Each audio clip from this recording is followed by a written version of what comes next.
Mi padre siempre dijo que yo no era material para continuar su legado.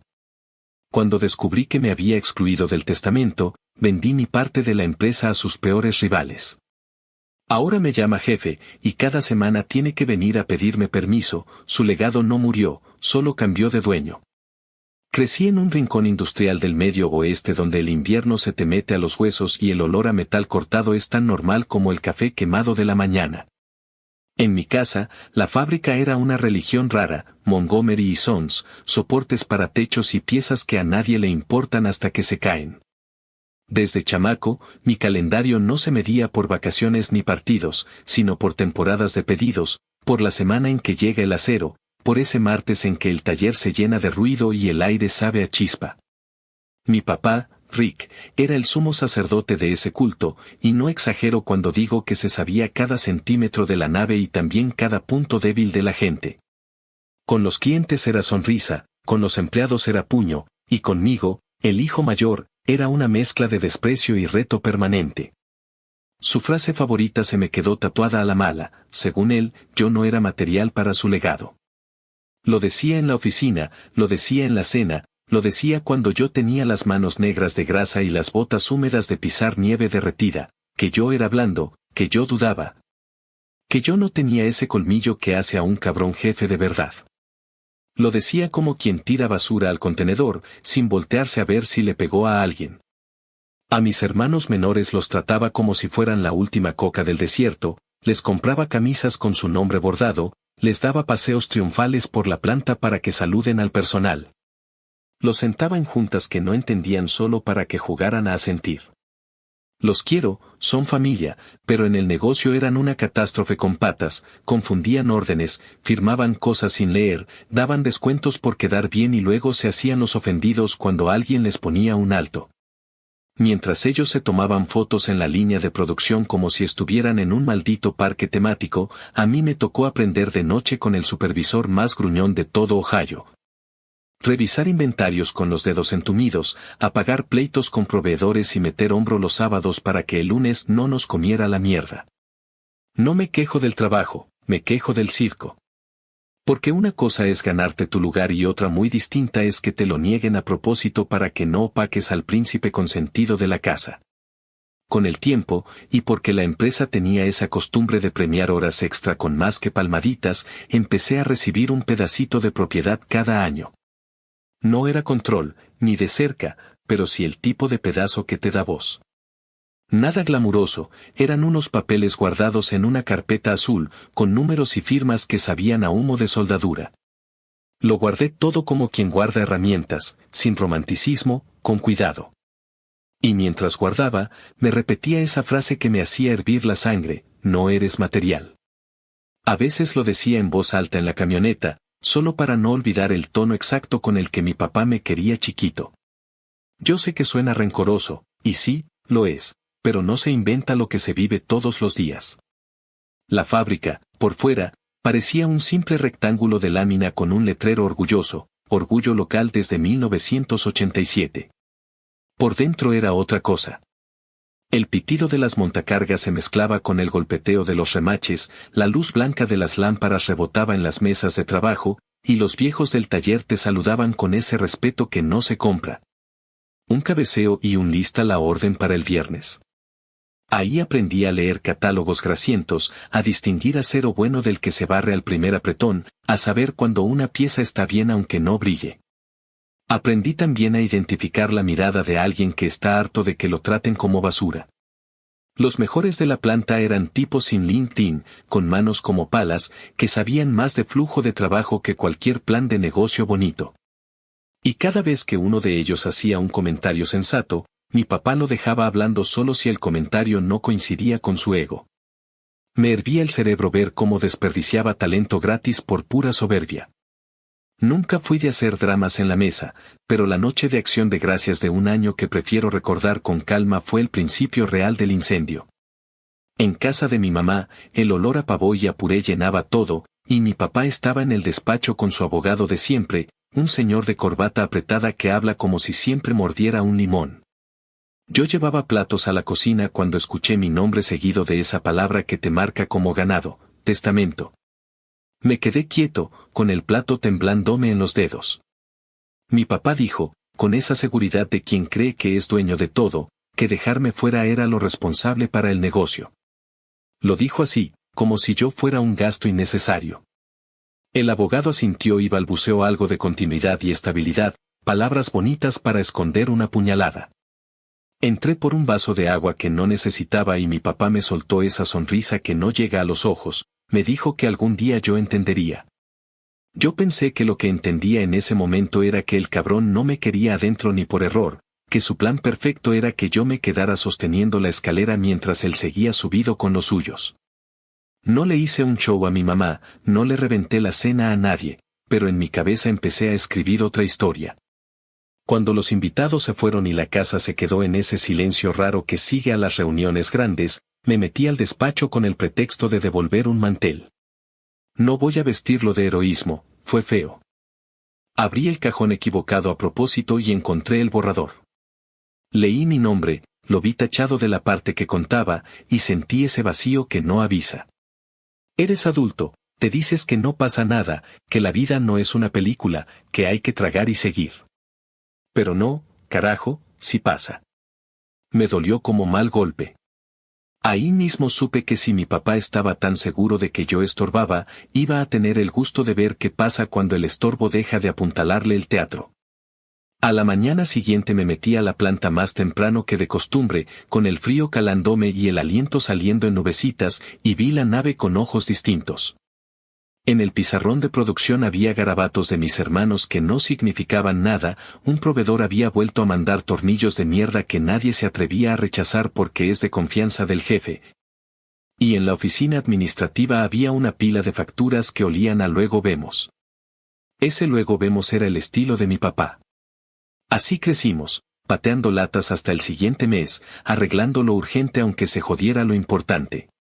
Y yo, con mis papeles modestos de propiedad guardados en una carpeta azul, me sentí por primera vez dueño de algo más que turnos nocturnos, dueño de una decisión. No voy a mentir, tuve ese nudo en la garganta que te pide hacer una tontería grande, ya fuera reventarle la puerta del despacho a mi papá o irme dando un portazo. En lugar de eso, me fui al comedor, me serví café que sabía a trapo viejo y me senté a escribir en una libreta que uso para listas de pedidos. Escribí en letras grandes, sin dibujitos ni frases motivacionales, si no me quieres aquí, no me vas a tener. Y si te crees intocable, te voy a recordar que nadie lo es. Me temblaba la mano, y no por el frío. La vida en Estados Unidos, para quien se gana el pan a pie de planta, no es un algoritmo raro, si trabajas, comes, si te distraes, te lleva la chingada. Yo no tenía ganas de quedarme sin nada ni de arrastrar a gente honesta a la ruina por un capricho familiar. Lo que sí tenía era esa mezcla peligrosa de rabia y claridad que te saca del letargo. Me subí a la camioneta con el chaquetón oliendo a taller, pasé por la carretera que bordea el río, vi humo salir de chimeneas discretas y me prometí algo bien simple y bien cabrón, si mi papá no me quería como hijo en su legado.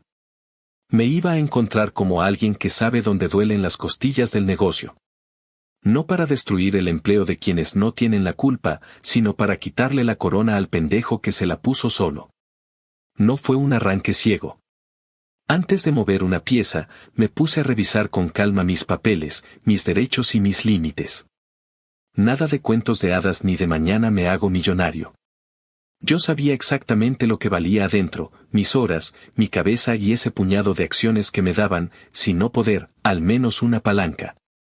Conocía también lo que pasaba afuera, los rivales que mi papá odiaba con pasión, los apellidos que en la fábrica se decían medio en broma medio en amenaza cuando algo salía mal. Y no voy a fingir que no me daba curiosidad saber si de verdad eran los villanos del cuento o solo gente a la que mi papá les debía mucho más que una disculpa. Esa noche, ya en casa, con los dedos entumidos y las botas llenas de sal del camino, me insistí en algo que me costó tragármelo, mi papá no me iba a dar nada porque no quería y porque podía. Punto. Si yo quería cambiar la historia, no iba a ser pidiéndole por favor. Tenía que mover la mesa. Tenía que ser el cabrón que él decía que no era, pero no a su manera. No con gritos ni con humillaciones baratas, sino con una mezcla de paciencia y mala leche bien dirigida. Su legado no iba a morir porque sí, su legado iba a cambiar de dueño, aunque le ardiera. Y si pasaba lo que yo empezaba a pensar, el día que me dijera jefe iba a ser el día en que por fin me escuchara sin subirse a mi espalda. Ahí empezó de verdad esta historia, no en un gran pleito ni en un discurso épico, sino en un par de decisiones jodidamente claras, dejar de mendigar un sitio en la mesa y buscar, lejos de su sombra, a quienes podían ayudarme a voltear el tablero. No por mero despecho, sino por justicia simple y por amor propio, también por esa gente de la planta que merecía un liderazgo que no fuera un circo. Lo demás, las reuniones tragándome la bilis, los papeles, las firmas, los nos vemos la próxima semana, jefe, vendría después. Pero ese día, con el corazón hecho un puño y la cabeza helada, me hice una promesa que no pienso editar para que suene bonita, se acabó comerse la mierda en silencio. A partir de aquí, si iba a haber dolor, también iba a haber factura. Y la iba a cobrar yo. Actualización 1. Pasaron varios meses desde aquella noche de acción de gracias en la que escuché con mis propios oídos que mi padre planeaba dejarme fuera del testamento. No fue una decisión que tomara de un día para otro ni un arrebato ciego de orgullo, porque en el fondo sabía que una jugada mal hecha podía significar quedarme sin nada. Y tampoco quería arrastrar conmigo a los trabajadores de la planta que no tenían culpa de los caprichos de mi familia. Durante ese tiempo, me dediqué a leer cada documento que tenía guardado, a revisar cláusulas que en su momento me parecieron aburridas. Y a preguntar discretamente a un par de conocidos que entendían mejor de leyes empresariales que yo. No les conté todo, por supuesto, solo hice preguntas que parecieran inocentes, pero cada respuesta me iba dando una fotografía más clara del terreno en el que estaba parado. Descubrí algo que se convirtió en la llave de todo. Existía una cláusula que permitía vender mis acciones a terceros en caso de que la misma empresa no quisiera recomprarlas a un precio justo de mercado. Esa línea, pequeña y seca en un contrato polvoso, era la rendija por la que se podía colar toda mi venganza. Al principio lo pensé como un recurso para negociar. Me imaginaba llevándole la oferta a mi padre y diciéndole que si quería evitar la entrada de terceros tendría que comprarme mi parte. Fantaseaba con verlo obligado a desembolsar un dinero que no quería gastar solo por no aceptar que yo tenía un valor real en esa mesa. Cuando por fin me decidí a enfrentar la situación, pedí una reunión con él. Lo cité en la oficina principal, donde los diplomas enmarcados y las fotos con políticos locales colgaban en la pared como trofeos. Puse sobre la mesa la valoración de mis acciones, con números que no eran inflados, sino calculados con base en reportes de la propia empresa. Le hablé con calma, sin temblar, diciéndole que si no me compraba mi parte, la iba a vender. Mi padre me miró como si hubiera dicho la estupidez más grande del mundo. Se rió con ese tono agrio que usaba para dejar claro que él mandaba y me dijo que mis acciones no valían ni la mitad de lo que pedía. Que estaba intentando chantajearlo y que un verdadero hijo no le pondría un precio a la sangre. Le respondí, todavía tranquilo, que no estaba chantajeando a nadie, estaba usando mi derecho, que podía elegir. Le pedí que me hiciera una oferta al precio que él considerara justo y que cerráramos ahí. Me levantó la voz, con insultos, diciendo que si quería jugar a ser enemigo lo iba a lamentar. Yo simplemente contesté, entonces me las llevo. Con el estómago revuelto y las manos sudando, salí de esa reunión con una claridad brutal. No iba a volver a pedirle reconocimiento ni a mendigarle nada. Así que empecé a hacer llamadas. Me acerqué a los que durante toda mi vida escuché nombrar como el demonio, Kait y Pell Manufacturing, los rivales históricos que mi padre pintaba como ladrones de ideas, como competencia desleal. Como una amenaza casi personal contra nuestra familia. Llegué a esa primera reunión esperando miradas frías y hostilidad. Me habían criado pensando que cruzar esa puerta era traicionar la sangre. En cambio, lo que encontré fue un recibimiento que me desconcertó, me ofrecieron café caliente, me pusieron un panecillo en un platito y me dijeron con voz tranquila que les contara mi versión de la historia. No había sarcasmo ni ironía, había interés genuino. Durante esa conversación, que se alargó más de lo que había planeado, descubrí cosas que me hicieron tambalear todo lo que creía. Resulta que años atrás, cuando mi padre y ellos eran todavía jóvenes empresarios tratando de abrirse camino, Habían trabajado juntos en la idea de un sistema de anclaje. Fue una colaboración de esas que nacen en talleres improvisados y noches de insomnio. Pero mi padre se adelantó, registró la patente solo a su nombre y los dejó completamente fuera.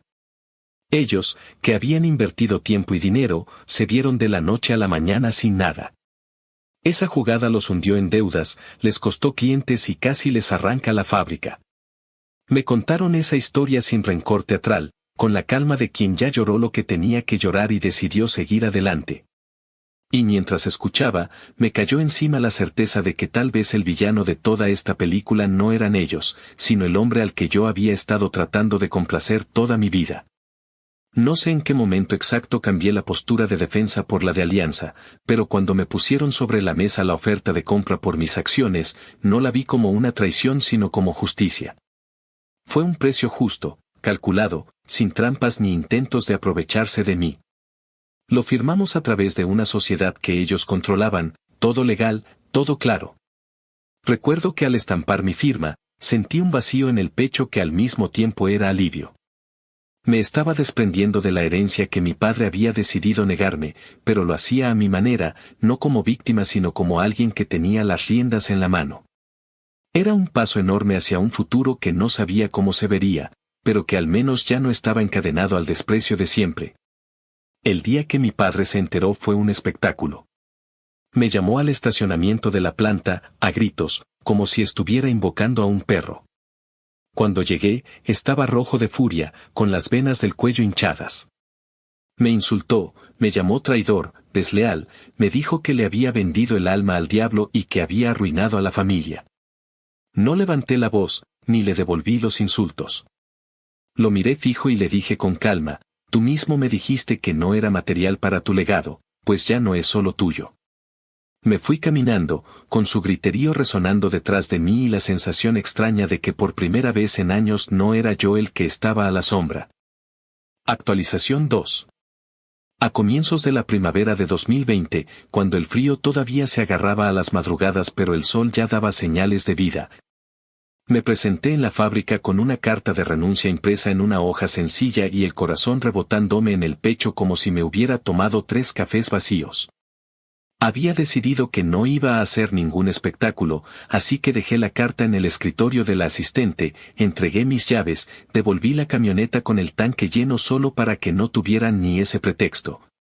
Y crucé el estacionamiento sin mirar atrás. No me despedí de nadie porque no quería arrastrar a nadie a un pleito que no era suyo. Mientras caminaba hacia mi coche, me sonó el teléfono con el nombre de mi padre ocupando toda la pantalla, dejé que sonara hasta que se cortó. En el buzón de voz, escuché después esa voz que tantas veces me había hecho apretar la mandíbula, dijo que estaba cometiendo la estupidez de mi vida, que estaba tirando por la borda todo lo que él construyó con sus manos. Y que no pensara que iba a salir impune si me atrevía a cruzar al otro lado del río. Lo borré sin responder. No por cobardía, sino porque ya había hablado de más durante años y ahora tocaba callar y moverse. Esa misma tarde crucé el puente y me estacioné frente a Kaiti Pel, la nave pulcra al otro lado del agua que siempre me habían pintado como la guarida del enemigo. Al entrar, no encontré caras torcidas ni sonrisas falsas. Me recibieron en una sala de reuniones luminosa, con una cafetera que olía a hogar y no a oficina, y un plato con donas que alguien había traído de una panadería de barrio. Pel, con las manos curtidas y el gesto tranquilo del que ha pasado media vida en el taller, me dio la bienvenida diciendo en voz baja que aquí a la gente se le escucha antes de decirle qué hacer. Kait, más serio, con ojos de quien no olvida pero ya no se envenena, añadió que no estaban buscando un héroe. Que lo que necesitaban era alguien que supiera dónde se atasca una línea y cómo hablarle a un proveedor sin ponerse en plan divo. Me dieron un gafete con mi nombre sin título pomposo y una chaqueta limpia. Me llevaron a caminar por la planta, pasillos despejados, señales de seguridad bien puestas, cascos en la cabeza y no colgando del codo, operarios que saludaban sin miedo a equivocarse. Un supervisor me empezó a presentar a la gente por su nombre y me sorprendió que muchos ya sabían quién era yo y aún así me dieron la mano con una sonrisa franca. Me sentí raro, como si me hubieran cambiado el suelo bajo los pies, y al mismo tiempo sentí que por fin estaba parado en un piso firme. Mi primer encargo no fue un plan grandilocuente ni una venganza disfrazada de estrategia. Me pidieron que me sentara con el equipo de compras y revisara una lista de proveedores que se había vuelto trabada por razones que no estaban del todo claras. Me dieron acceso a correos, órdenes y al archivo con los contratos, y me dejaron trabajar en paz. Encontré lo que cualquiera que haya sudado en un almacén conoce: piezas que llegaban tarde porque las solicitudes estaban mal escritas, promociones que se iban por falta de respuesta. Un par de proveedores pequeños que podían entregar mejor y más barato pero a los que nadie les contestaba por simple pereza. Me acerqué al escritorio de una mujer que llevaba años ahí y le pregunté por qué seguían comprando esa maldita tornillería que se barría. Me dijo sin rodeos que antes de mi llegada a veces se prefería lo conocido para evitarle problemas a quien firmaba. En mi cabeza sonó la risa de mi padre diciendo que lo viejo es seguro. Me tragué la rabia, redacté un plan de cambio con nombres, tiempos y responsables, y lo presenté en la junta de la tarde. Pell me escuchó con los brazos cruzados, y cuando terminé dijo que sonaba bien, que lo probáramos en una línea y que si funcionaba lo escalábamos. No hubo discursos, no hubo palmadas huecas en la espalda. Hubo trabajo. Las semanas siguientes me pegaron la forma de trabajar de esa casa como un tatuaje nuevo. Cada mañana había una reunión corta y puntual con jefes de área donde se hablaba claro, sin adivinar. Si algo salía mal, se sacaba a la luz para arreglarlo, no para crucificar al que se equivocó. Empezamos a bocetar un soporte más amigable para techos de baja pendiente que no necesitara manos de cirujano ni fuerza de gorila para instalarse. La idea no era inventar la rueda. Era simplificar un infierno que en la obra te roba tiempo y paciencia. Yo traía de mi lado los años de escuchar a los instaladores mentar madres por piezas que no encajan y por manuales escritos por gente que nunca se ha subido a una escalera en invierno. Aporté detalles sencillos, un borde más generoso donde iba el agarre, un empaque que resistiera el abuso real y no la fantasía del catálogo. Un pequeño cambio en el patrón de perforación para que se pudiera trabajar con guantes. En ese proceso me sentí visto. Cuando solté una idea mala, alguien la desmontó sin ternura pero sin humillarme. Cuando acerté, la tomaron y la hicieron mejor. Empecé a imaginar una vida donde mi voz no fuera una piedra en el zapato de nadie. No pasó mucho tiempo para que llegara el primer golpe por la vía legal. Un mediodía, mientras comía en el comedor junto a una ventana desde la que se veía el río, la recepcionista se acercó con un sobre que llevaba mi nombre y un remitente muy conocido. Era una carta de un despacho elegante de la ciudad donde, en palabras con corbata, me acusaban de haberme llevado secretos de la empresa de mi padre y de estar usándolos en contra de sus intereses. La carta venía decorada con palabras amenazantes y con esa solemnidad ridícula que intenta hacerte olvidar el olor a miedo que desprende. La pasé a legal, me senté con la gente de Kait y Pell y mostramos lo que había: nada de archivos sustraídos, nada de planos hurtados, nada de presentaciones olvidadas en una memoria. Lo único que yo llevaba conmigo era mi cabeza, mis manos y la memoria de años de reparar errores. El pleito fue a dar frente a un juez de condado que, tras revisar papeles y escuchar discursos, dijo lo que yo esperaba desde el primer café. Aquí nadie le está robando nada a nadie solo por irse a trabajar con una competencia, y si quieren guerra, que traigan algo que no sea humo. Mi padre, furioso, mandó otro escrito levantando polvo por doquier, pero la realidad es terca: en este país uno puede cambiar de empleo, y punto. Cuando me contaron la resolución, sentí alivio y una furia triste: alivio por mí, furia porque mi padre prefirió gastar en papeles para intentar romperme antes que venir a preguntarme en la cara qué quería. Mientras esa tormenta de papel se diluía, por dentro seguíamos afinando el soporte nuevo. Probamos materiales que no se hacen los valientes en la oficina y se rajan a la primera en la obra. Probamos empaques que aguantaran ese frío que te pellizca hasta las ideas. Pedimos a un par de cuadrillas de confianza que nos hicieran pedazos los prototipos sin piedad. De esos golpes salieron ajustes que no se enseñan en los folletos, una arista que no te corta el guante cuando tienes prisa. Una tolerancia que perdona un par de milímetros cuando te toca montar a la intemperie con viento cabrón, una bolsita de tornillos que trae un repuesto extra por si se te cae uno en la nieve. Cada vez que un instalador regresaba diciendo que por fin no había tenido que inventar una herramienta con lo que traía en el cinturón, la planta entera respiraba más ligera. Y yo, para mis adentros, pensaba en las veces que sugerí cosas así en mi antigua casa y me dijeron que dejara de ser dramático.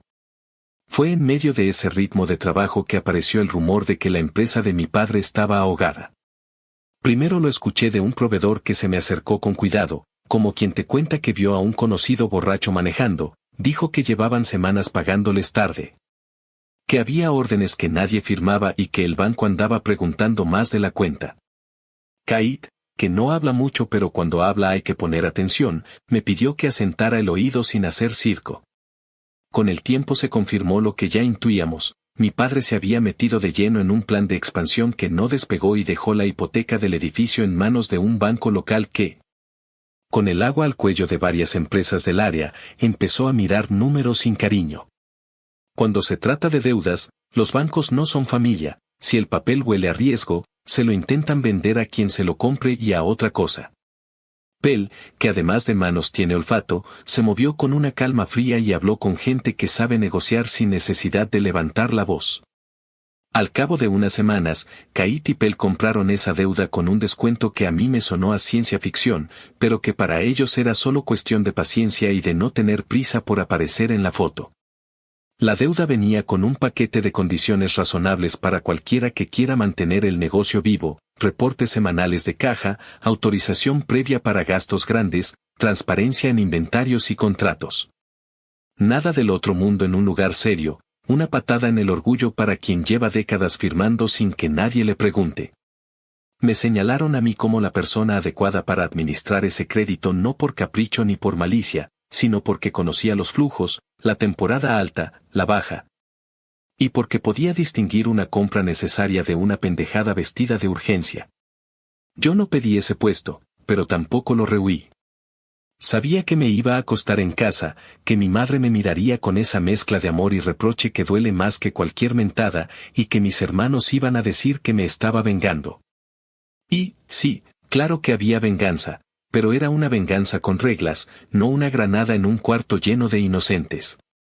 Preparé el primer paquete de lineamientos con un equipo pequeño, queríamos que la planta de mi padre siguiera funcionando, que la gente cobrara, que los proveedores confiables siguieran enviando material.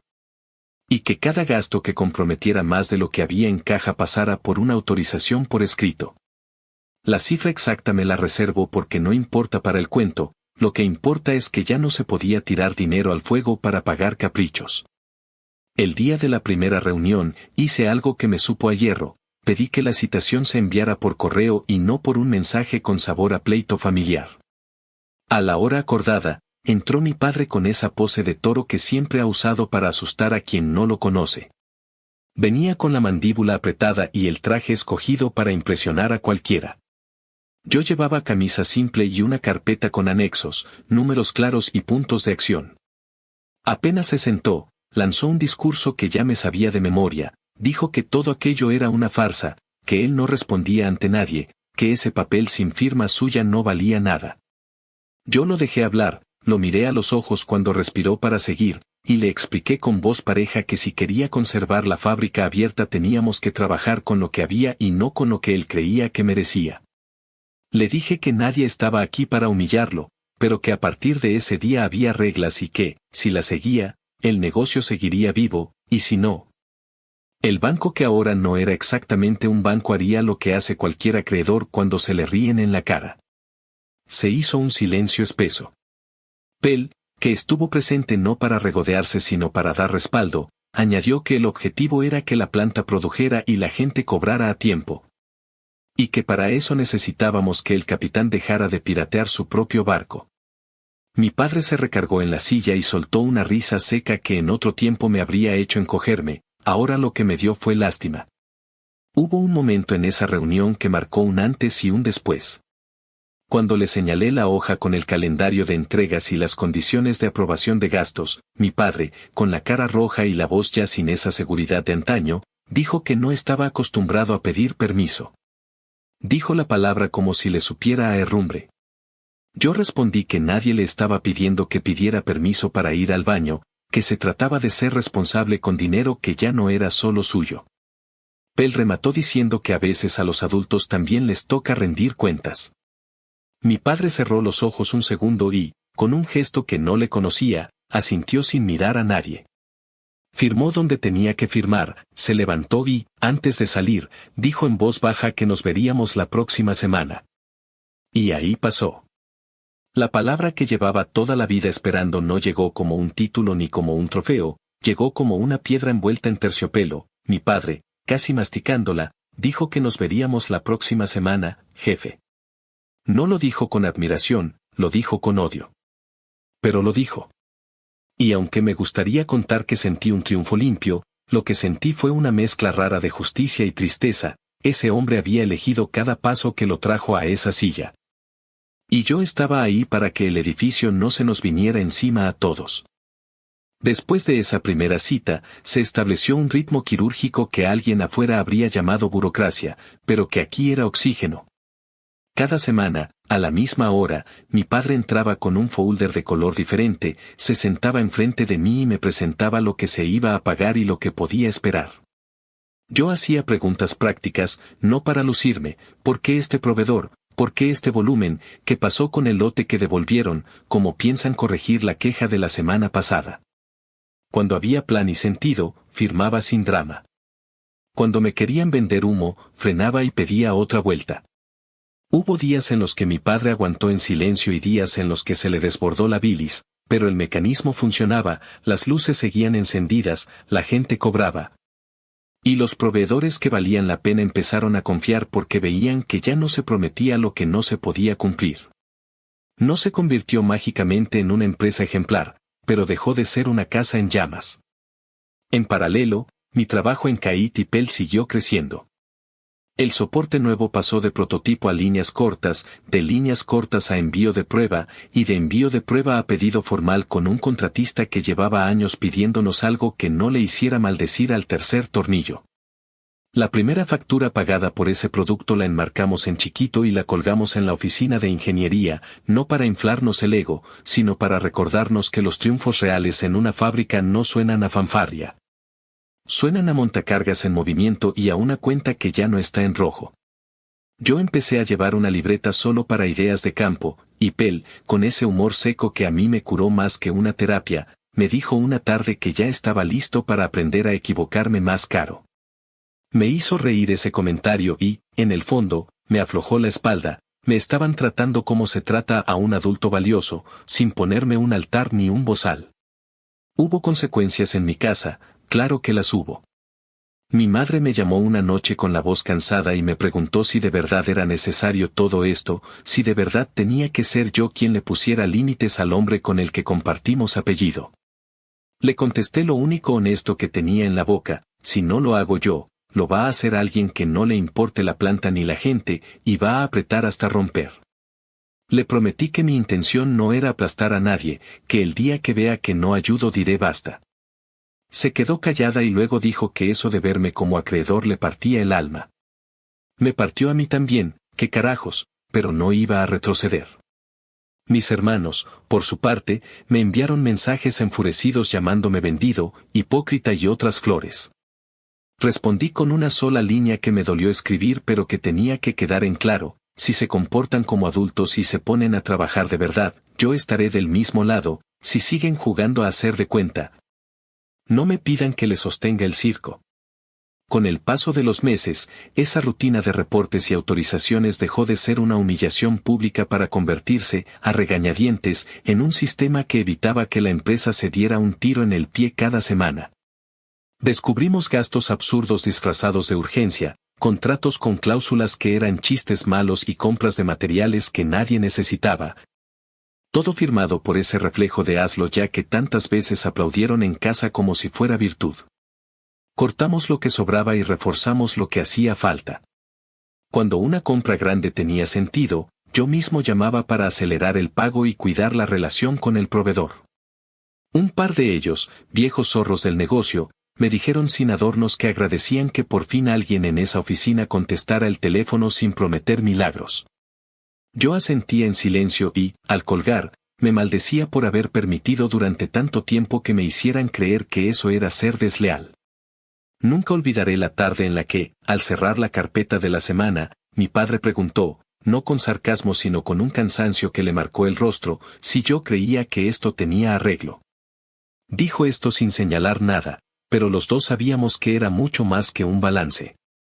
Le dije que sí, que si dejaba de pelear con fantasmas y se ponía a trabajar con reglas, la planta no solo sobrevivía, sino que podía volver a tener orgullo y clientes que no vienen a verte como último recurso.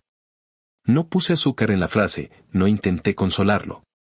Me miró como si por primera vez entendiera que lo que yo había hecho no era una vendetta adolescente, sino un ajuste de cuentas con años de decisiones tomadas desde un trono de aire caliente. Se levantó, guardó los papeles, y repitió lo de siempre, pero esta vez sin odio, casi con resignación: nos vemos la próxima semana, jefe. La palabra ya no me supo a arma, me supo a promesa de que, si seguíamos así, tal vez un día no hiciera falta decirla. Y esa fue, a grandes rasgos y también en los detalles que importan, la temporada de mi vida en la que crucé el río, aprendí a trabajar libre de un grito, me pusieron a prueba sin ponerme un pie en el cuello. Y terminé administrando la cuerda que mi padre se había empeñado en jalar para ahorcar su propio negocio. No hubo fuegos artificiales ni música épica. Hubo madrugadas con olor a metal, carpetas con datos que no admiten cuentos, reuniones donde se hablaba claro y se aguantaba el golpe, y una silla frente a mí que se fue volviendo menos altanera con el paso de las semanas. Lo que en casa llamaron traición, en la planta del otro lado se vivió como una segunda oportunidad. Y sí, carajo, hay algo de dulce en ver que el hombre que te dijo que no eras material terminó entendiendo, a la mala, que el material que sostiene una empresa no es el apellido ni el ego, sino la gente que sabe cuándo decir basta y cuándo firmar. Actualización 3. A finales del verano de 2021, cuando el calor todavía hacía que el asfalto oliera a goma y la fábrica sudara desde antes de que amaneciera, la empresa de mi padre empezó a crujir como una puerta vieja a la que nadie le pone aceite. Los problemas no llegaron como una explosión, llegaron como goteos que empaparon todo sin hacer ruido, devoluciones que al principio parecían casos aislados. Instaladores llamando con esa voz de quien ya probó todo y está a punto de patear la caja de herramientas, supervisores de obra diciendo que los anclajes llegaban con una ligera holgura en el fileteado. Algo suficiente para que el tornillo se barriera a medio apriete y armara un desastre en el techo cuando el viento se ponía malo.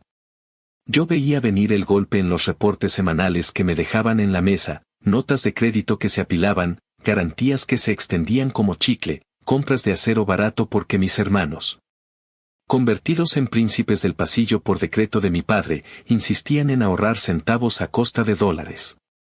En cada reunión, mi padre intentaba tapar el olor a humo rociando perfume, decía que eran exageraciones, que los clientes siempre se quejan, que el mercado estaba duro y había que apretar dientes.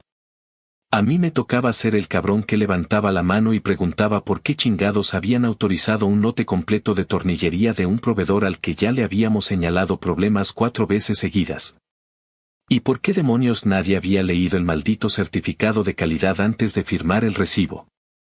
Me respondían con esas frases vacías que se usan cuando lo único que se tiene es miedo, que no había tiempo, que el proveedor prometió, que la urgencia mandaba.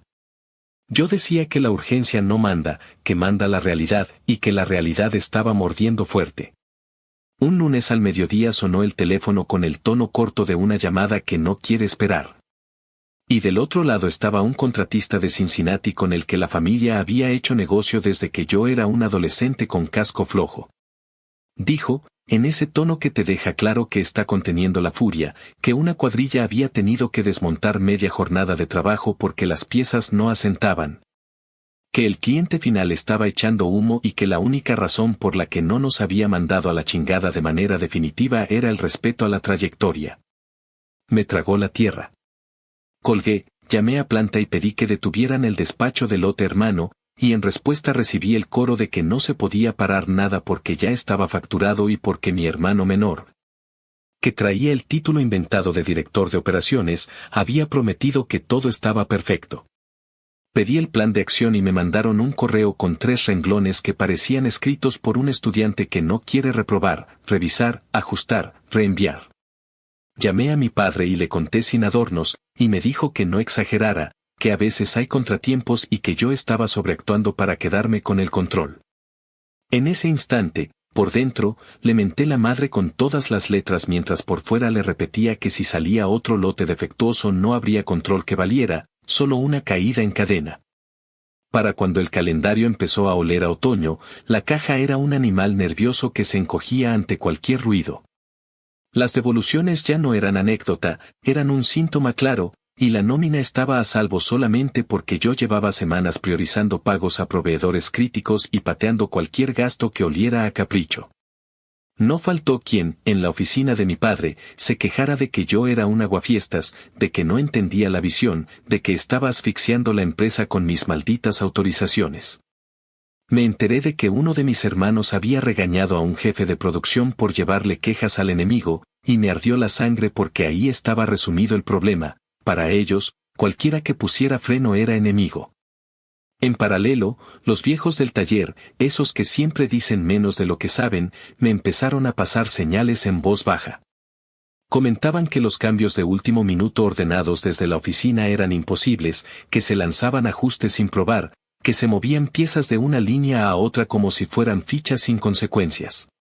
Me acercaba a escuchar y lo que encontraba era una planta al borde de la histeria, con gente que sabía lo que había que hacer, pero a la que no se le dejaba trabajar porque a los señores de la corbata les gustaba jugar a apagar incendios con gasolina. El golpe que me obligó a escalar todo vino en forma de auditoría de un cliente grande que decidió, con toda razón, revisar cada paso de nuestra cadena antes de renovar contrato.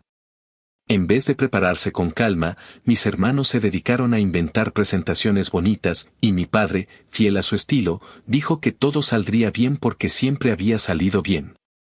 La auditoría no fue una masacre pública solo porque los auditores eran gente profesional, pero dejó en evidencia lo que ya sabíamos: registros incompletos, cambios no documentados, compras que nadie podía defender sin ponerse rojo, y una cultura de improvisación que quizá funciona cuando vendes limonada en un verano suave, pero que en una fábrica es una receta para volarte la pierna. Ese mismo día, a la salida, me llamó un accionista viejo, de esos que todavía creen en los apretones de mano, y me dijo que ya estaba bien de jugar al escondite. Que si yo tenía un plan era la hora de ponerlo sobre la mesa. Le contesté que no tenía una varita, pero sí un par de condiciones sin las cuales cualquier plan era maquillaje: el capitán tenía que bajar del puente de mando, y la tripulación tenía que ser gente que supiera navegar en tormenta. La reunión del consejo se convocó con carácter de emergencia un jueves de finales de octubre, en una sala que olía a nervios y a café recalentado. Llegaron los pocos accionistas externos que quedaban, la sociedad que representaba la deuda que ahora administrábamos desde el otro lado del río, y, por supuesto, mi padre, traje impecable, mirada desencajada, con ese aire de emperador que se resiste a la idea de que hay senadores que ya no le aplauden. Empecé hablando yo, no para dar un golpe de teatro, sino porque era quien traía los papeles en orden. Puse sobre la mesa, sin eufemismos, el estado real de las cosas: garantías creciendo, costo de no calidad por las nubes, proveedores al borde de decir basta. Y un equipo de dirección que confundía lealtad con obediencia ciega. Dije que había que inyectar capital fresco, sí, pero que no íbamos a soltar un centavo más si no se cumplían condiciones claras: entrada inmediata de un gerente de planta con experiencia y espalda para poner orden, suspensión de poderes operativos de mi padre y de mis hermanos en todo lo que fuera día a día, y establecimiento de un comité técnico que revisara cambios y compras grandes con criterios de realidad, no de orgullo. Mi padre respondió con la rabia de siempre y, para sorpresa de nadie, con esa teatralidad que le sale cuando se ve acorralado. Dijo que todo era una conspiración, que el enemigo nos había infiltrado, que yo, su primogénito, había perdido la vergüenza. Hubo un momento en que golpeó la mesa y dijo que prefería cerrar la fábrica antes que ceder un centímetro. Los presentes, empresarios curtidos que ya han visto naufragios y rescates, lo escucharon sin moverse, como se mira una tormenta detrás del vidrio. Pell, con paciencia de cirujano de barrio, tomó la palabra para decir que el objetivo era salvar la empresa, no humillar a nadie, y que si el orgullo era más importante que la nómina y que los clientes, entonces sí, mejor apagar las luces. Ese comentario dejó flotando un silencio que solo rompió el ruido de una silla arrastrándose. Un accionista que conocía a mi padre desde que los dos caminaban con el pecho por delante dijo, con esa dulzura que precede a la sentencia, que había llegado el tiempo de cambiar de manos el volante. Se votó sin gritos ni insultos, apenas con la seca formalidad de quien sabe que está firmando una operación a corazón abierto. La condición quedó escrita con letras grandes que no admitían interpretación creativa, mi padre fuera de la operación diaria, entrada inmediata de un gerente de planta con autoridad real. Comités de compras y calidad con dientes y reportes transparentes cada maldita semana. Esa misma tarde llamé a Marle Jenkins, una mujer de pocas palabras y mirada que atraviesa el humo como si buscara el origen del fuego. La había conocido en una planta de Indiana donde le tocó apagar una crisis parecida, y de ella me quedó grabado que no le tiembla la voz para decir no, pero que tampoco disfruta joder por joder. Le conté el panorama con la honestidad brutal que merecía y le dije que no esperaba milagros, solo trabajo con criterio y disciplina. Marle pidió hablar con el jefe de mantenimiento, con el responsable de calidad y con el capataz más viejo antes de aceptar. Los tres le hablaron con respeto entre dientes y con cansancio acumulado, y ella, tras escucharles, me dijo que entraba con dos condiciones que parecían obvias y en esa empresa sonaban a revolución. Autoridad para parar líneas cuando algo no cuadre y poder para mover a quien no esté en el lugar correcto, tenga el apellido que tenga. Le respondí que no solo las tenía, que estaban escritas y firmadas. El primer día de Marle fue un torbellino sin gritos. Caminó la planta con una libreta que usaba más para dibujar mapas que para escribir sermones, pidió a cada jefe que le mostrara cómo se hacía de verdad y no cómo se decía en el manual. Y a mitad de la jornada paró con la mano una línea que estaba echando piezas con una vista mala que a simple ojo se podía perdonar y que en el techo se convierte en una maldición. Mi hermano, que por años se había acostumbrado a que nadie le dijera que no, intentó imponerse con esa autoridad inventada que le regaló mi padre.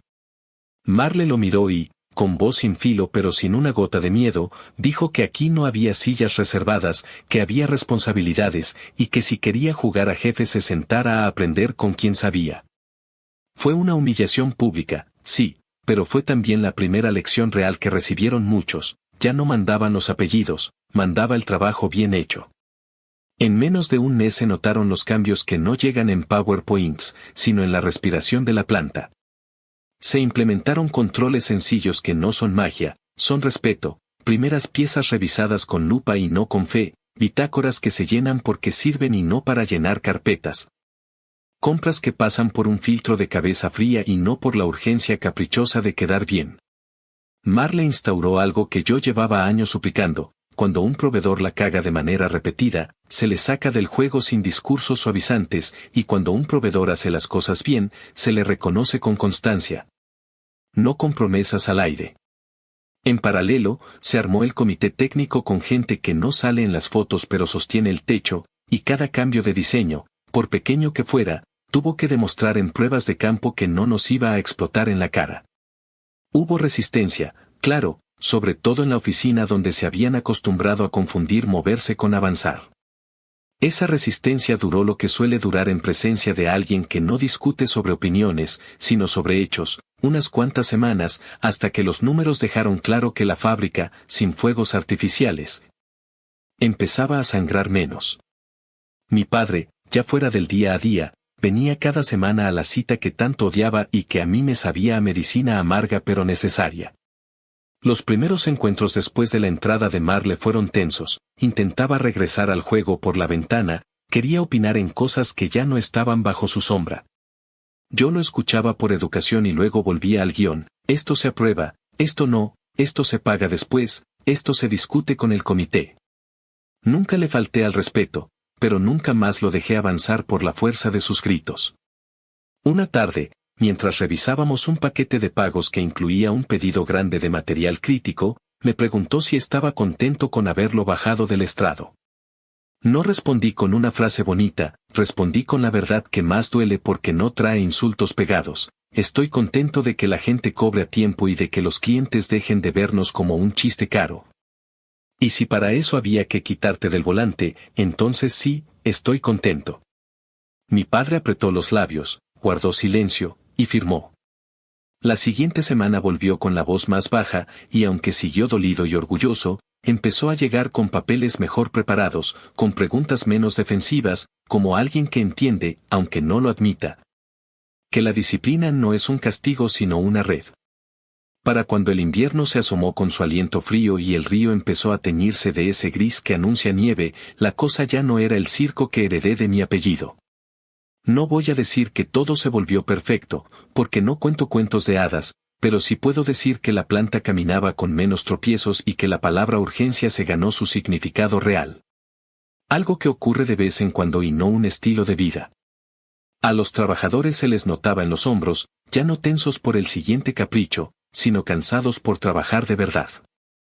Al final de varios turnos, Marle se quedaba en el comedor con quien quisiera desahogarse y escuchaba con ese tipo de atención que te levanta de la silla sin darte cuenta. La vi varias veces anotar nombres de gente buena a la que había que subir de puesto y también de gente que había vivido muchos años del apellido equivocado. Esas decisiones dolieron, pero hicieron lo que tenían que hacer, mover a quienes solo ocupaban espacio y dar aire a quienes tenían años ahogándose. De mi madre recibí llamadas con silencios largos y preguntas cortas, todas atravesadas por el mismo dolor. ¿Por qué tenía que ser así? ¿Por qué tenía que ser yo? ¿Por qué no podía haber una salida menos sangrante? Le decía, con esa mezcla de culpa y convicción que hace nudo en la garganta, que la salida menos sangrante hubiera sido que mi padre tratara a la empresa como una comunidad y no como un reino. Que no humillara a quien le decía una verdad incómoda, que no pusiera a los hijos a jugar con fuego sin enseñarles dónde está la manguera. No era consuelo, pero era lo que había.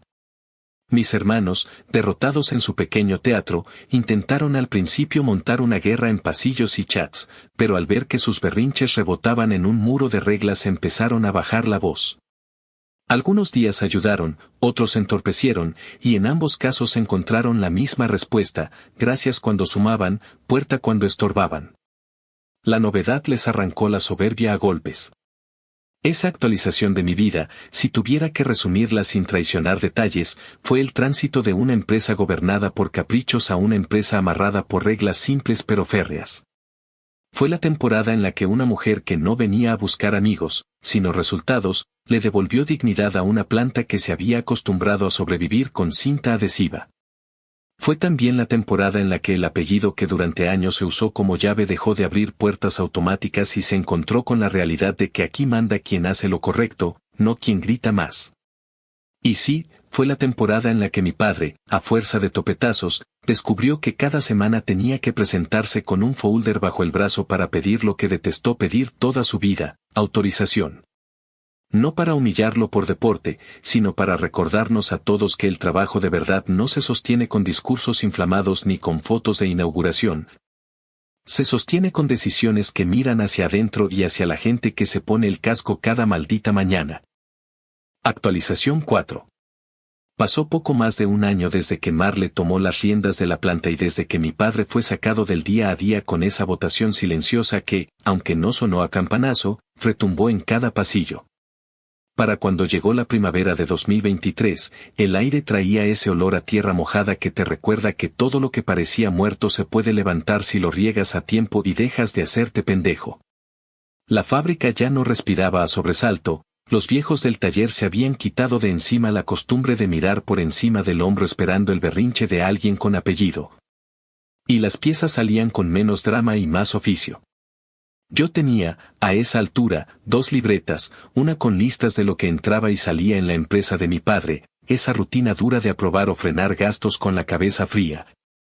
Y otra con apuntes que no caben en una hoja de cálculo, cosas que había que arreglar no en la máquina sino en la historia. En esa segunda libreta, desde hace tiempo, había una página que me quemaba los dedos, la deuda moral con los hombres que mi padre había jodido cuando se apropió de aquella idea compartida del sistema de anclaje. No era un capricho romántico, era la sensación, clavada como una astilla, de que por más que estabilizáramos el presente, había algo torcido en los cimientos que necesitaba enderezarse si queríamos que esto no volviera a podrirse. Esa limpieza no se hace con discursos bonitos ni con comunicados corporativos llenos de aire. Se hace metiéndote al cuarto donde huele a viejo y revolviendo cajas con papeles que nadie quiere leer porque cuentan cosas que te dejan mal parado. Una tarde de sábado, con la fábrica en ese silencio raro de fin de semana y la luz colándose por las ventanas altas, me senté con Pel en una oficina sin adornos y abrimos un archivo que parecía un ataúd chico. Libretas de notas de hace décadas, dibujos hechos a lápiz sobre papel arrugado, facturas de materiales que compraron entre todos cuando el proyecto era una idea que vivía más en la cabeza que en el banco. Y hasta un par de fotos descoloridas de un taller improvisado en un garaje de barrio donde 3 tipos con ojeras estaban probando como demonios hacer que un anclaje aguantara el capricho del viento sin convertir la instalación en una tortura. En una de esas libretas, con letra que apenas se mantenía derecha, se leía claramente la secuencia de pruebas y, entre líneas, el mañana con Rick vemos si se puede taladrar, así que confirmaba lo que ya sabíamos. Aquello fue un trabajo de varios, no la genialidad solitaria que mi padre se vendió a sí mismo. No necesitábamos tribunal para entenderlo, nos bastaba la decencia.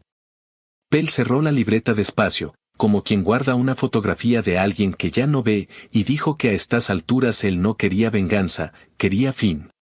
Yo asentí, y supe que era el momento de poner el cuerpo donde habíamos puesto la boca tantas veces, reconocer, no a medias ni con pretextos, sino de frente y con consecuencia. Preparamos algo que en otra empresa habrían llamado programa, y que nosotros decidimos tratar como lo que era, una reparación. No íbamos a reescribir el pasado ni a jugar a jueces, pero sí podíamos ordenar el presente para que el futuro no naciera chueco. Lo primero fue decidir que el diseño actualizado del sistema de anclaje, ese que habíamos afinado a golpes de realidad y que ya empezaba a tener nombre en la calle, llevaría públicamente el crédito de quienes sembraron la idea original, y que eso no sería una nota al pie escondida en un catálogo, sino una placa de metal en la línea de montaje y un sello en cada manual donde se leyera, sin rodeos, que aquello nació de una colaboración que hace muchos años fue partida a la mala. Lo segundo fue poner dinero donde estaba la boca. Acordamos que por cada pieza del sistema actualizado que saliera por la puerta se destinaría una parte a un fondo con un propósito que nos importaba a todos y que no olía a marketing. Un fondo de becas para hijos de trabajadores de ambas plantas que quisieran aprender un oficio de verdad, soldadura, mecanizado, electricidad industrial, cosas que en este país sostienen techos y no discursos. Lo tercero, por último pero igual de importante, fue escribir una carta, con nombre y apellido, dirigida a los clientes que habían sido testigos del pleito de antaño para decirles que no solo habíamos enterrado el hacha, sino que la estábamos fundiendo para hacer herramientas que sirvieran en la obra. Nada de si alguien se sintió, nada de lamento cualquier malentendido. Lenguaje claro, sin cursilería y sin trampas. Hubo quien dentro de Caitipel preguntó, con legítima preocupación, si eso no abriría puertas para que las viejas heridas se convirtieran otra vez en pleitos. Pel, que no necesita subir la voz para decir lo que hay, explicó que cuando te quitas la espina de la mentira no te quedas desangrándote, te queda la cicatriz pero puedes levantar peso sin que se te rompa el lomo. Yo añadí que si íbamos a pedirle a la gente que se mate por un estándar más alto, lo mínimo era mostrar que nosotros tampoco vamos a hacer trampa con la historia. Acordamos el porcentaje de esa aportación al fondo con palabras y apretones de mano, y aunque luego lo bajamos a papel para que nadie se hiciera el desmemoriado, el espíritu quedó claro desde el primer café. No era una multa ni un chantaje, era una señal que decía en voz alta que aquí se juega limpio, aunque a veces haya que barrer con escoba de alambre. El día que instalamos la primera placa fue un martes de abril que amaneció con cielo limpio y viento fresco, el tipo de clima que te da licencia para creer que no todo está perdido. Mandé a limpiar el muro donde la pondríamos, justo antes de la salida de la línea, ese sitio donde el ruido se convierte en orgullo cuando ves las piezas completadas pasar rumbo al embalaje. Llamé a la gente que de verdad tenía que estar, los viejos que en su momento vieron arder la alianza y se comieron el humo, los jóvenes que no entienden del todo el pasado pero sí saben reconocer cuando un jefe evita la trampa. Y a Marle, que se cruzó los brazos a un costado, mirada de quien no deja que el teatro le tape la vista. La placa no era grandilocuente, no tenía letras doradas ni un párrafo ridículo, era una pieza de acero cepillado, pesada en la mano, con las palabras justas, este sistema se levantó sobre el trabajo de muchas manos. Y aquí reconocemos a quienes lo hicieron posible desde el principio.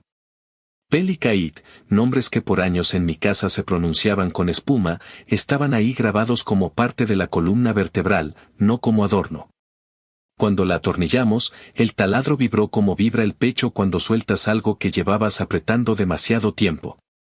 Hubo un silencio breve, y luego un murmullo que no era aplauso, era un exhalar colectivo. En ese momento, con la llave aún caliente en mi mano, sentí que el edificio dejaba de crujir en un punto profundo que no sale en los reportes. Mi padre se enteró del gesto antes de que yo pensara en cómo manejar esa conversación, porque en una ciudad de tamaño mediano los muros tienen oídos y los oídos tienen teléfono.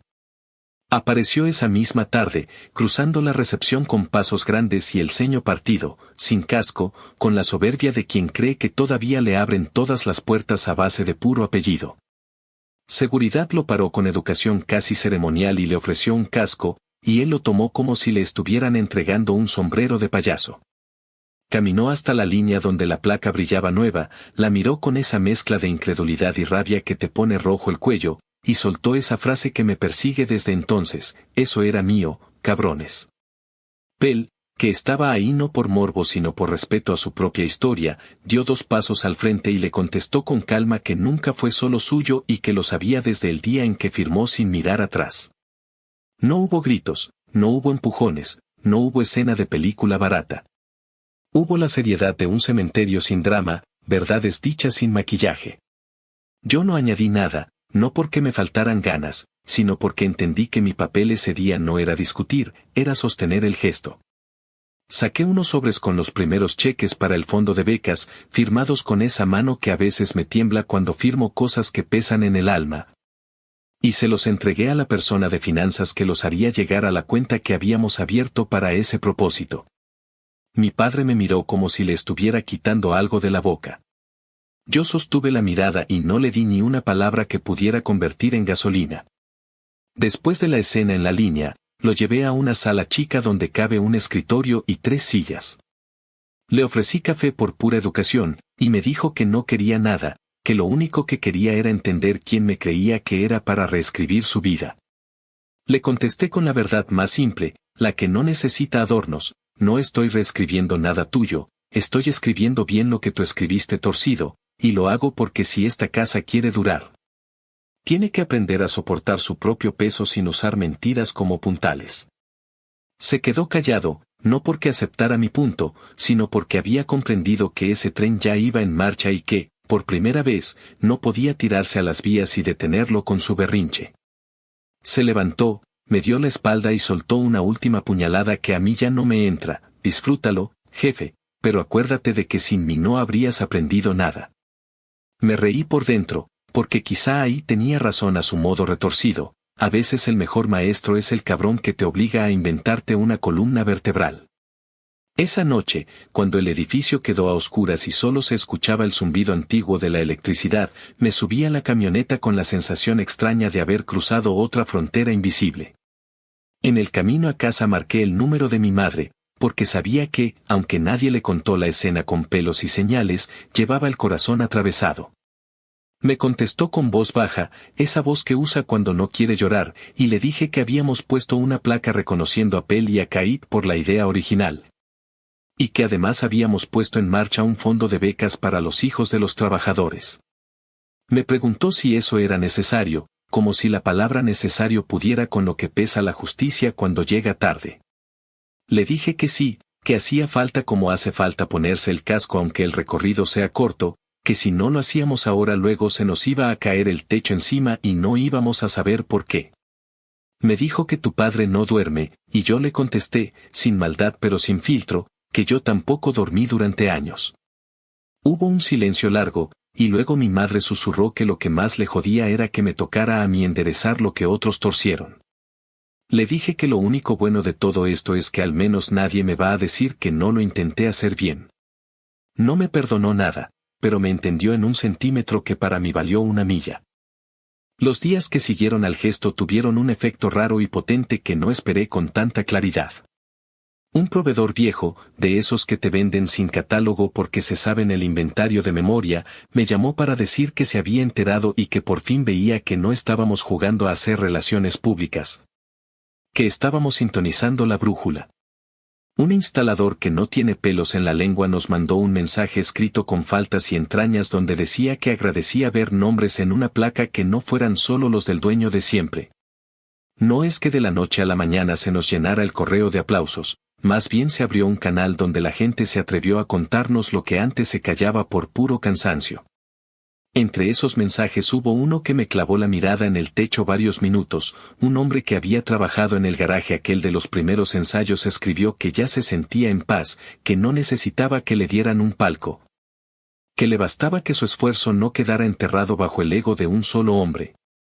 No le respondí con una oda, le dije que si tenía ganas pasara un viernes a la planta y se comiera un sándwich con nosotros en el estacionamiento, que las cosas se sostienen también así, con pan y conversación. No solo con placas. Dentro de la empresa de mi padre, la noticia cayó como cae una tormenta en un verano en que todos se niegan a admitir que el cielo está de un color raro. Hubo quien dijo que aquello era una payasada, una rendición con moño, y hubo quien, con un alivio que le suavizó la frente, respiró como si le hubieran aflojado un corsé. Marle, que no gasta elogios, me dijo en corto que ahora sí podíamos pedirle a la gente que cuidara cada pieza con el rigor que queríamos, porque ya no estábamos pidiendo obediencia ciega. Estábamos mostrando un norte que no hace trampa. Yo caminé esa tarde por la línea y vi a un par de chavales mirar la placa como se mira la foto de un abuelo al que nunca conociste pero del que ahora entiendes por qué hablan con respeto. Esas miradas, más que cualquier reunión de estrategia, me dijeron que habíamos tocado una fibra que no se ve en el balance, pero que sostiene cualquier cifra. No faltó, por supuesto, el ruido de quienes viven de ver sangre y de quienes confunden justicia con debilidad. Un exgerente de mi padre, que jamás supo manejar nada que no le llegara resuelto en una bandeja, me envió un correo con veneno disfrazado de preocupación diciendo que estábamos mandando el mensaje de que todo se perdona si se llora lo suficiente. Le respondí con 2 párrafos que guardé para mi colección de respuestas necesarias, le expliqué que perdonar no era la palabra y que llorar no era el método. Que lo que habíamos hecho era reconocer una verdad y poner dinero y nombre para corregirla, y que la única cosa que de verdad se perdona en las fábricas es el error honesto cuando trae aprendizaje. Me dejó en visto, como dejan en visto los que no quieren entender. Mientras todo eso se asentaba, yo seguí con mi rutina de cada semana al otro lado del río, aprobando y negando, protegiendo la nómina como si fuera el corazón del pueblo, porque lo es. Mi padre, a pesar de la furia, no dejó de presentarse con su folder. Ya no llegó a gritar, llegaba cansado, se sentaba, y ahí enfrente de la placa mental que ahora lleva en la frente, nos íbamos punto por punto. Había días en los que notaba en él como un gesto pequeño, casi imperceptible, de alguien que por fin se ve en un espejo que no puedes romper. En uno de esos días, sin que yo lo esperara y sin que la tierra dejara de girar por eso, dijo en voz baja que quizá aquel garaje de hace tantos años debió mantenerse como lo que fue. Un lugar de amigos y no un trampolín para que él se sintiera más alto. No supe qué responder, y tal vez no había nada que decir. Firmó, guardó papeles, y antes de irse murmuró lo de siempre, ese nos vemos la próxima semana, jefe que ya no sabía a amenaza ni a veneno, sabía a rutina. Cerré la puerta detrás de él y me quedé con las manos en los bolsillos, escuchando el zumbido de la fábrica como quien escucha el mar desde lejos, sabiendo que a veces la justicia llega tarde, llega rota y llega cansada, pero llega. Y cuando llega, si uno tiene tantita decencia, no se posa como un trofeo en un estante, se atornilla a la pared, se fija con tornillos de verdad y se deja ahí, a la vista de todos. Para que cada vez que alguien pase rumbo a su turno recuerde que lo que sostiene esta casa no son los discursos de un hombre, sino el trabajo de muchas manos diciendo la verdad. Actualización final. Pasaron más de 3 años desde aquella primera fractura en el corazón de la planta, desde que mi padre fue apartado y desde que el eco de su apellido dejó de tener la última palabra en cada pasillo. El tiempo se encargó de limar las asperezas que parecían imposibles, de asentar rutinas que al principio parecían forzadas y de darle a la fábrica una voz nueva que ya no sonaba a órdenes gritadas sino a engranajes sincronizados. La placa que pusimos en la línea de producción, esa que al inicio fue vista con sorpresa, se convirtió en parte del paisaje cotidiano, pero no en un adorno mudo, sino en un recordatorio silencioso de que la verdad, por incómoda que sea, siempre sostiene mejor que una mentira. Los jóvenes que entraron después la conocieron como parte natural del entorno, como si siempre hubiera estado ahí, y los viejos que vivieron la herida aprendieron a pasar frente a ella sin rencor. Con la calma de quien siente que al menos la historia ya no está amputada. En la práctica diaria, la empresa encontró un ritmo distinto, menos dependiente de nombres y más de procesos sólidos. Marle terminó de consolidar una estructura donde cada área sabía exactamente qué se esperaba de ella, y aunque eso no eliminó los conflictos, porque en una planta siempre habrá roces, sí convirtió cada choque en algo productivo y no en una batalla campal. Las auditorías internas ya no se veían como una amenaza, sino como una brújula que señalaba desvíos antes de que se volvieran abismos. Pell, por su parte, mantuvo su presencia sobria, sin protagonismos innecesarios, y su simple nombre en los documentos bastaba para que se entendiera que había ojos atentos, que la memoria de lo ocurrido estaba viva y cuidada. Kate, que al inicio parecía más lejano, terminó participando en la creación del fondo de becas con una disciplina que sorprendió a muchos. Y que nos recordó que incluso aquellos que fueron heridos pueden elegir sanar construyendo algo nuevo. Mi padre nunca dejó de venir a la oficina secundaria, aunque con el paso de los meses sus visitas se volvieron más ritual que injerencia. Al principio insistía en cuestionar cada decisión, como si buscara algún resquicio para reclamar control, pero con el tiempo comprendió que el río ya había cambiado de cauce. Seguía presentando sus carpetas, seguía firmando nóminas, seguía asistiendo a las reuniones mínimas, pero lo hacía con una resignación que se parecía más a un reconocimiento que a una derrota.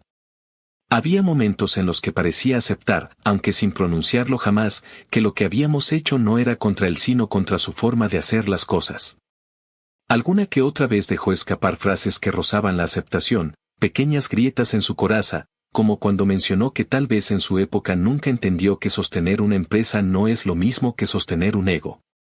No era una disculpa, no era un arrepentimiento pleno, pero para mí ya era suficiente, era la prueba de que la historia, aunque no se corrige sola, al menos puede encontrar la manera de no repetirse. Mientras tanto, los trabajadores fueron los verdaderos beneficiados del cambio. El fondo de becas empezó a dar frutos, jóvenes que jamás hubieran tenido acceso a un taller especializado estaban aprendiendo oficios que garantizaban su futuro. Cada año, al entregar las primeras herramientas a los becarios, se armaba un evento sencillo en el patio de carga, con mesas plegables, café fuerte y pan compartido. Esos encuentros no eran grandilocuentes, pero estaban llenos de un simbolismo profundo, mostraban que del conflicto más agrio podían hacer algo que alimentara a generaciones. Muchos padres se acercaban con un agradecimiento que no se decía en discursos, sino en apretones de mano ásperos, en miradas que contenían décadas de trabajo duro y silencioso.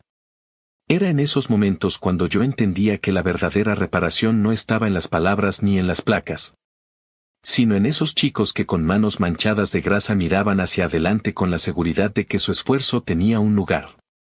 La relación con los clientes también cambió.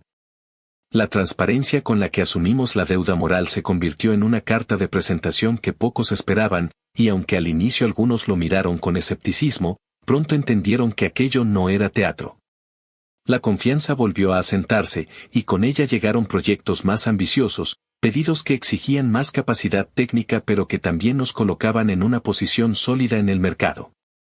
Ya no éramos vistos como la empresa marcada por un pleito viejo, sino como el ejemplo de que se puede sobrevivir a una crisis de identidad si se tiene la voluntad de enfrentarla sin disfraces.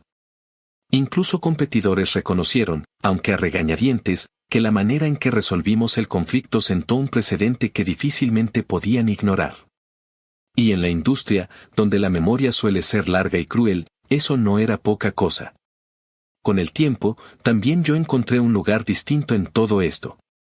Dejé de ser el hijo que cargaba con el legado torcido y me convertí en parte de una generación que ya no necesitaba justificarse frente a lo anterior. Hubo noches de cansancio, hubo días de duda, hubo discusiones interminables con Marley y con los consejos externos. Pero al final la sensación predominante fue la de haber abierto una puerta que estaba oxidada y condenada al silencio.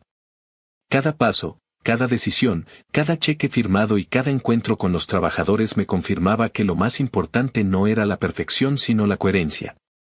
Aprendí que las empresas, como las familias, no se sostienen solo con números o con discursos, sino con la capacidad de mirar atrás y no apartar la vista de lo que incomoda.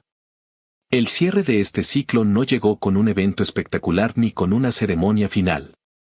Llegó una tarde cualquiera, cuando recorrí la planta y vi a un grupo de jóvenes ajustando un prototipo bajo la supervisión de un técnico que había estado en la empresa desde los años difíciles. Los observé un rato sin que me notaran, escuché cómo discutían sobre mejoras y cómo tomaban notas con la seriedad de quien sabe que lo que construye importa. Fue en ese momento cuando entendí que la reparación estaba completa, no porque el pasado se hubiera borrado, sino porque ya no dictaba el futuro. El ruido de las máquinas sonaba limpio, constante, como un pulso firme. No había gritos, no había tensiones ocultas, no había miedo en el aire. Había trabajo, había continuidad, había futuro. Y comprendí, sin necesidad de decirlo en voz alta, que esa era la victoria más grande, haber convertido la herida en cimiento.